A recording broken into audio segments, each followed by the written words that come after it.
What is up, guys? We are back at it. And of course, today we got a new watch in. It's summertime now. So I definitely need a nice watch for the beach. And my birthday is right around the corner too. So I had to get a new nice watch for the summer. And I realized I don't have an ISO certified diving watch. Since I'm going to be doing so much diving, probably a whole 1 meter in my swim trunks. I still don't want to have to worry about water damage with this watch. I just wanted to get something that would have been nice but still good to go swimming in every day and then go out to dinner at night. So I think this is a great vacation watch. Before we get into the watch, it's only right we go over the box first, but I'm going to keep it very brief since I'm sure this isn't what you guys came here for. But we just got a nice Certina Swiss watches since 1888. A nice little turtle shell on there, and their DS branding that they invented, 1950s. Once you open it up, it says "Count on me," and you get a nice little turtle and then a watch pouch. There we go, nice and simple. But now, what you guys all came here for, I feel like a good place to start is this brand's history. Certina is a part of the Swatch group, as well as other brands like Omega, Tissot, Hamilton, Longines, Blancpain.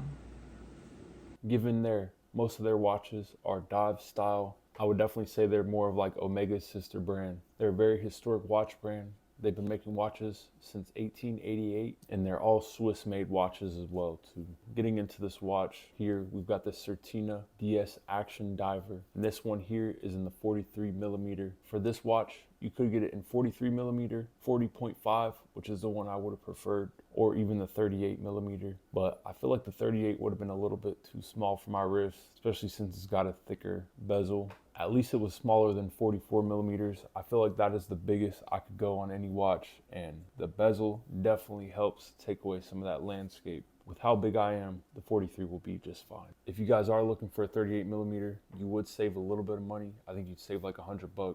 It's just under 1,000, where the 43 millimeter was over 1,000 before tax. After tax, it was just under 1,200. I probably overpaid a little bit for it. I definitely paid full price, which I'm used to getting watches on a discount nowadays.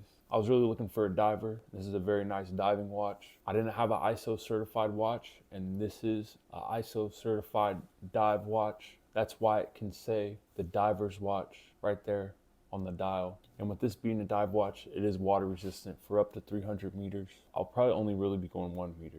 At least if I ever wanted to go snorkeling ever again, this would be the watch I would go for. And speaking of the dial, you just get a very nice, very deep black dial. I do think it is a very nice and clean dial, especially with the matte black bezel. And you also get a ceramic bezel as well, with a nice black PVD coating on there. And for the casing, they use a 316L stainless steel, which is pretty standard. And then this is all covered in a black PVD coating. I've heard this is a very thick PVD coating. The reason they would use a PVD coating on a dive watch as like a sealant layer, stainless steel corrodes very easily. So this is like a layer over that, so the salt water, it is very harsh on the stainless steel. It kind of acts as like a protectant layer, so it doesn't directly make contact with the stainless steel and helps preserve it a bit longer. So the PVD does actually have a purpose, and I do really love all blacked out watches.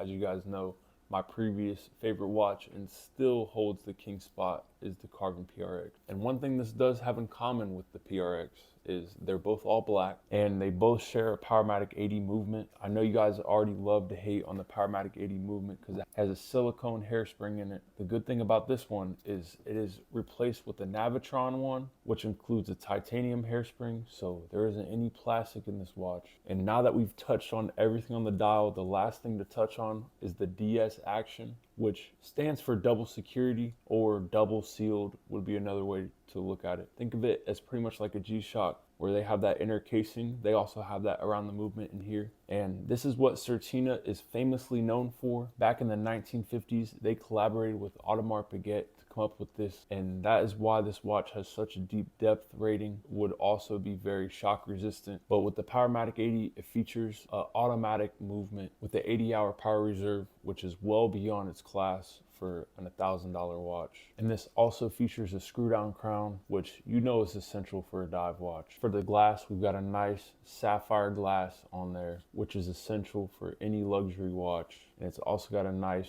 anti-reflective, scratch resistant coating on there too. My only complaint is it it looks like there's like a layer of something where I just really cannot get this watch clean. I've already washed it under soap twice. I've worn this watch probably 4 times already. I'm trying to get a good amount of wear out of this. I'm trying to make this more of a daily watch for me. That is the only thing that is getting under my skin, other than this strap too. I could wipe this thing down for an hour and it'll still have like a layer of, I don't know, something on there. I need to wipe it now that we're talking about this.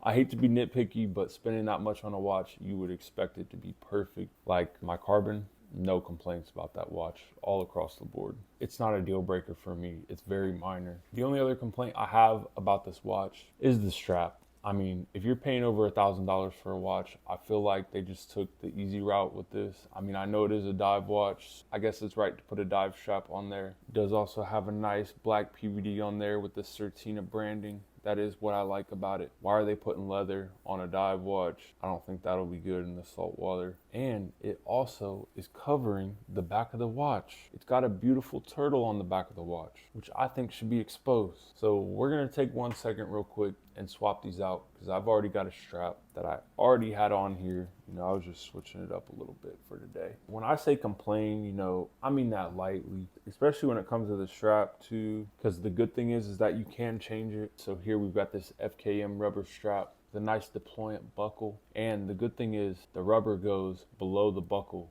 which makes it for a lot more comfortable strap. The only other thing I don't like about the strap is it is 21 millimeters, which I don't have any straps 21 millimeters. I have so many straps in 20 and 22. I just wish they would have went with a 22, or even a 20 would have been fine too. I just think this is better for the water overall. There's no leather, it's all FKM rubber, very comfortable. I could wear this watch all day long. And this strap feels a lot better with this watch. With the deployant buckle, it's a lot more comfortable. It's a lot better for swimming with the FKM rubber. I just feel like it fits this watch a lot better overall. It definitely makes it look more like a Tudor strap. I just feel like the strap overall is definitely looks more luxurious and is a bit more fitting for this watch. Let me know which strap you guys like better in the comments. On the back, you know, you get your nice little turtle. That's why I like this strap. It at least exposes the turtle. It doesn't have an open case back. It's okay since it's got that turtle back there. I know we touched on the bezel briefly. We always got to come back to the bezel, especially since this is a wonderful dive watch. This one knocks all the other bezels out of the water.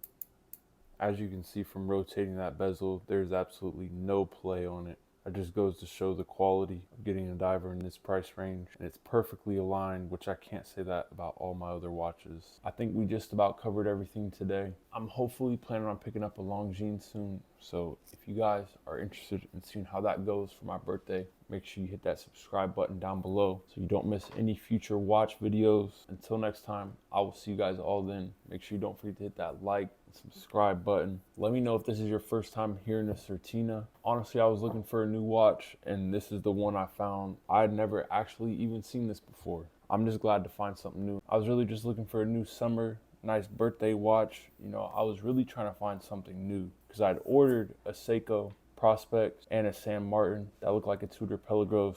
I already have a couple Seikos already. I was really looking for something new. I didn't really want just like another knockoff watch. No offense to San Martin, because I know that they make some great watches for a really affordable price. And then once I saw that it was attached to the Swatch group, I knew it was a great watch for me. I know this definitely isn't for everyone. Some people, this might be too expensive for. Others, they could never own a watch that cheap. I just think this is a great watch. I think this is perfect for what I was looking for. I feel like Certina is a very niche watch brand. Like, you got to really know about watches to know about Certina. It's definitely not super cheap. I know it's not the most expensive watch in the world, but you are getting a really good watch for a pretty good price. At the end of the day, I just hope you guys all enjoy your summer. Don't forget to wear your watches this summer. Get some good wear out of them. Let them see the sun a bit. And as long as they put a smile on your face, that's what watch collecting is all about. Never forget that.